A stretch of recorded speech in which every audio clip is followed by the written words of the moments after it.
सांगली सातारा विधान परिषदेची निवडणूक भाजपला कोणत्याही परिस्थितीत जिंकायची होती ती आम्ही जिंकली आहे। पक्ष पातळीच्या पुढे जाऊन सांगली जिल्ह्यातील ज्ञात अज्ञात अशा अदृश्य शक्ती भाजपच्या पाठीशी राहून मदत केल्याचा दावा भाजप नेते व ग्रामविकास मंत्री जयकुमार गोरे यांनी सांगलीतील आभार मेळाव्यात केलाय।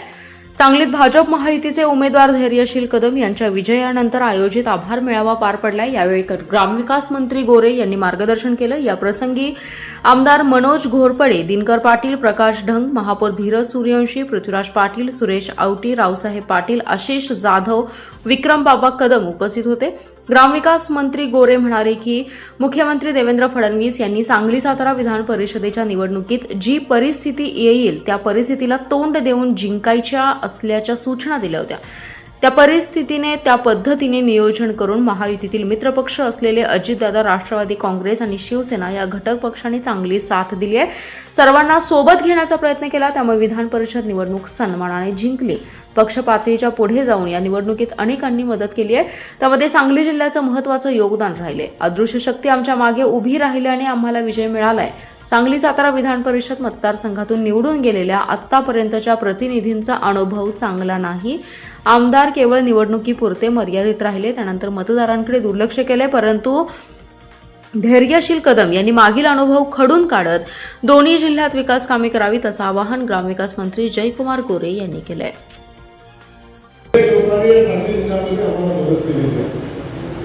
अनेक अदृश्य शक्ती सांगली जिल्ह्यातल्या या धैर्यशील दादांना आशीर्वाद देण्यासाठी होत्या, त्यांचंही मी मनापासून आभार मानेन। आणि आपल्याला दादांना एवढंच सांगेन, उमेदवारी देत असताना आदरणीय देवेंद्रजींनी दोन जबाबदाऱ्या होत्या। एक सोलापूरची होती आणि सोलापूरबद्दल त्यांना प्रचंड खात्री होती।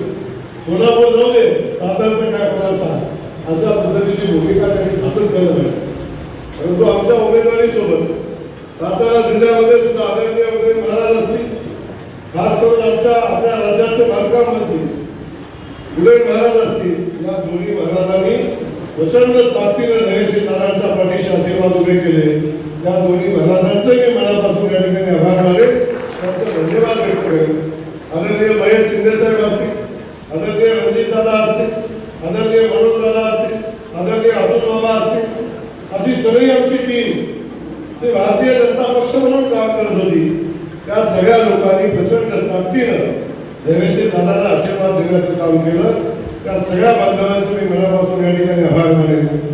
त्यासोबत ज्या ज्या महायुतीच्या घटकांनी आम्हाला मदत केली, त्या महायुतीच्या सगळ्या घटकांचे मी मनापासून आभार मानेन। कारण त्या सगळ्यांना सोबत घेऊन ही निवडणूक करण्याचा आदरणीय माननीय मुख्यमंत्री महोदयांचे आदेश होते आणि त्या आदेशानुसार भगवान भाऊ आम्ही सगळं सहन करू, सगळ्यांना सोबत घेण्याचा प्रयत्न केला। त्याच्यामध्ये आम्हाला बऱ्यापैकी यश आलं। पण हे सगळं करत असताना कसली अडचण आली, माननीय मुख्यमंत्री महोदयांच्या सूचना होत्या, जी परिस्थिती येईल त्या परिस्थितीत ही निवडणूक जिंकायची आहे। त्यामुळे आम्ही त्या कुठल्याही परिस्थितीत ही निवडणूक जिंकण्याचा संकल्प केलेला होता। त्यामुळं सगळे मार्ग आपल्या निवडणुकीमध्ये आपल्यासाठी मोकळे होते। त्या सगळ्या मार्गाचा वापर करून आपण ही निवडणूक सन्मानजनक मताने जिंकलेली आहे। आपल्या सगळ्या घटकांचं मनापासून या ठिकाणी आभार मानेन, सगळ्यांना मनापासून धन्यवाद देईन। आणि खास करून भारतीय जनता पक्ष महायुतीच्या सामान्य कार्यकर्ते, आमचे लोकप्रतिनिधी, नगरसेवक, जिल्हा परिषद सदस्य, या सगळ्यांचं मी मनापासून आभार मानेन की आपल्या सगळ्यांचा आशीर्वाद या उमेदवारीच्या पाठीशी उभं राहिलं। म्हणून धैर्यशील दादांच्या सामान्य कुटुंबातला आज कार्यकर्ता आज आपल्या सगळ्यांच्या समोर आमदार म्हणून उभा आहे। धैर्यशील दादा, आपल्याला मनापासून धन्यवाद। आणि आता आपल्या हातून या दोन्ही जिल्ह्याची सेवा होईल। आणि माझे अनुभव मागच्या आमदारांच्या बद्दल काय फार चांगले नाही, निवडून आल्यापुढे पण बघतच नाही या लोकांच्याकडे। माझी विनंती आहे, जिल्हा बघायला आम्ही सक्षम आहोत, आपण ह्या सगळ्यांना न्याय देण्याची भूमिका आपण घ्यावी, अशा प्रकारची भूमिका आहे। पुन्हा एकदा आपल्याला मनापासून धन्यवाद देतो। मला आठवतं जिल्हा परिषदेची आपली निवडणूक झाली, जिल्हा परिषद नाही, लोकसभेची निवडणूक झाली। लोकसभेची निवडणूक झाल्यावर आदरणीय आमचे अतुल बाबा भोसले अजून आमदार झाले नव्हते. मनोज दादा आणि धैर्यशील दादा एकमेकाच्या वेळेला 2 निवडणुका लढले होते. आम्हाला माहिती होतं, देवेंद्रजींनी मला सांगितलं जे दोघं उभे राहिले तर पुन्हा हा मतदारसंघ आपण करू किंवा काही करू, आपल्याला या दोघांपैकी एकाला उभं करायला लागतंय आणि तर आपण ही निवडणूक सहजपणे जिंकू, अशा पद्धतीची भूमिका माननीय मुख्यमंत्री मोदींनी घेतली होती. आणि मुख्यमंत्र्यांना मला शब्द होता की साहेब चिंता करू नका, आता कराड उत्तरची निवडणूक एकाच होईल, अजिबात काळजी करू नका. त्यामुळे काही वेळी दादाला विनंती केली आणि दादाने ऐकलं, मुख्यमंत्र्यांचं ऐकलं, आमच्या सगळ्यांचं ऐकलं. आणि त्यावेळी अनेकांच्या मनामध्ये शंका निर्माण झाल्या होत्या. पण लोकसभेच्या निवडणुकीच्या वेळी मी जिल्हाध्यक्ष होतो आणि जिल्हाध्यक्ष म्हणून काम करत असताना समन्वयाची जबाबदारी बजावत होती. तेव्हा एका बाजूला धैर्यशील दादा, एका बाजूला मनोज दादा, दुसऱ्या बाजूला पलीकडं अतुल बाबा. आणि त्यावेळी खूप मोठ्या धाडसानं माहिती नाही परमेश्वर कुठली शक्ती देतो अशा वेळी, पण त्याला धाडस केलं आणि चौघांचाही हात वर केला आणि त्याला सांगितलं की आम्ही चौघही विधानसभेमध्ये जाणार आहे आणि चौघही आमदार होणार आहे. आणि खऱ्या अर्थानं जेव्हा आपण प्रामाणिक भूमिका ठेवून काय भूमिका घेत असतो तेव्हा परमेश्वर आपल्या पाठीशी उभा राहत असतो, देवाभाव आपल्या पाठीशी उभा राहत असतो. आणि त्याचं फलित म्हणून आज आपण बघतोय की आम्ही चौघही आमदार आहे, आम्ही चौघही आमदार आहे.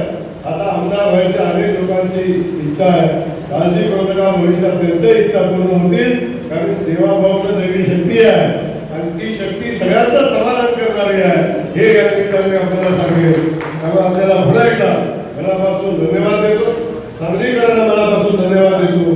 सांगली सातारा वाद लावायचा प्रयत्न अनेक लोकांनी केला, कुणीतरी महाराज झाल्यानंतर सांगण्याचा प्रयत्न केला, कुणीतरी मतदारांच्यावर पुन्हा खरा म्हणून मतदान करण्याचा प्रयत्न केला. पण आता सगळ्यांना दाखवून दिले या ठिकाणी की आता राजकारण हे सामान्य कार्यकर्त्याचं आहे.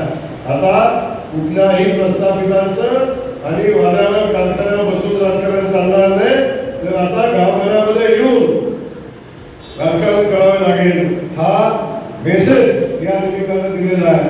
त्यामुळे पुन्हा एकदा सांगलीकरांचं मनापासून आभार मानतो, दादांचं पुन्हा एकदा कौतुक करतो.